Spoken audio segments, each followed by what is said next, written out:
เนาะบ่พอกับห้องเรียนครูนี่ควบฮอด5ห้องฮอด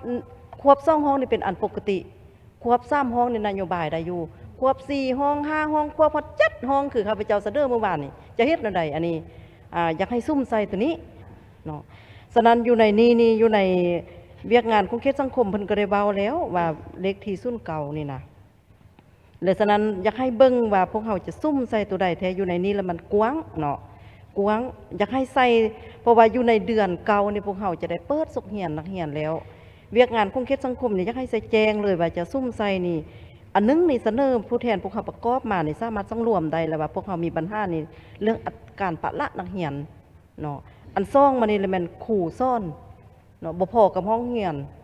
ครูนี่ควบฮอด5ห้องฮอดควบ2ห้องนี่เป็นอันปกติ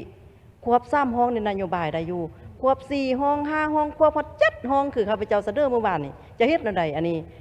อยากให้ซุ่มใส่ตัวนี้อันซ่องมานี่แล้วแม่นห้องควบเฉพาะแต่เขตเดียวซื่อๆของเขต7นี่ก็ยัง400ห้องแล้วอันควบนี่นะ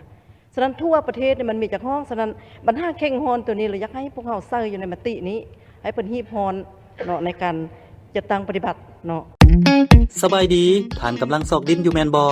แนะนำดินจัดสรรแบ่งขายบ้านนาไห้เมืองหาดทรายฟองนครหลวงเวียงจันทน์อยู่ใกล้ๆตลาดดงคำสร้างนี่ยังมีหลายตอนให้ทานได้เลือกหรือมาแทกตามความต้องการเลยราคาจับต้องได้สามารถจ่ายสดหรือผ่อนก็ได้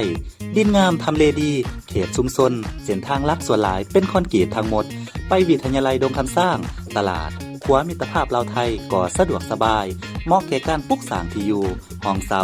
สร้างเก็บสินค้าหรือซื้อไว้เก็งกำไรในอนาคตยิ่งดีโครงการพวกเฮามีทางปูยางกว้าง6เมตรมีน้ำประปาไฟฟ้าพร้อมของแถมดินจีซีมังเสาหัวที่สำคัญได้ใบตาดินขอบทองจ่ายก่อน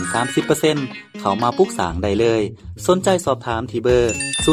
020 5992 6995 020 5504 3399 บุญเลี้ยงดินจัดสรรแบ่งขาย